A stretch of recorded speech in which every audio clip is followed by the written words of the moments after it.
Hello and welcome, I'm Sam from the Communities team at the National Football Museum, and today we're going to be making our very own football rosettes. At one time, these decorations would have been spotted at football matches up and down the country. It was an easy way to show your club's colours, and they were especially popular during cup ties. Like this one from Oldham's 1-0 loss to Nottingham Forest in the 1990 League Cup final. To this date, the club's only appearance in a major cup final. Today I'm going to be making rosettes for two teams on the south coast, Southampton FC alongside Brighton and Hove Albion. You can substitute any of these materials, but for my rosettes I'll be using tissue paper, a long strip of craft paper, tape, glue, some football crest stickers and a pair of scissors.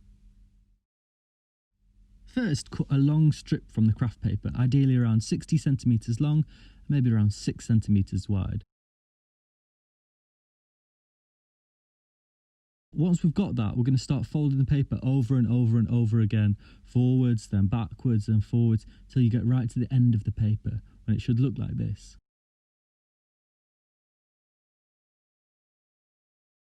At this point you can snip each end to neaten it up a little if you want to, but this isn't essential. What is important is getting plenty of glue on each side so that when you fan out the paper you can stick both ends together. You might consider adding a little bit of tape to the centre to hold the circle in place too.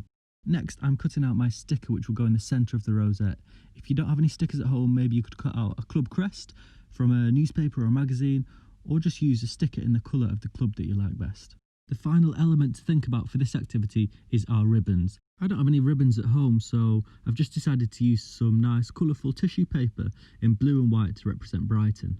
I'm cutting out a small triangle at the bottom for decoration and then using sellotape to hold it in place on the back of the rosette. And there we have it, our completed football rosette. I'm going to complete the process over again for Southampton, and I can't wait to see what you come up with. You can make these for whichever team you support, and please do share them with us on social media. Don't forget to check out loads more of our craft activities on our YouTube playlist, and I'll see you next time. Bye for now.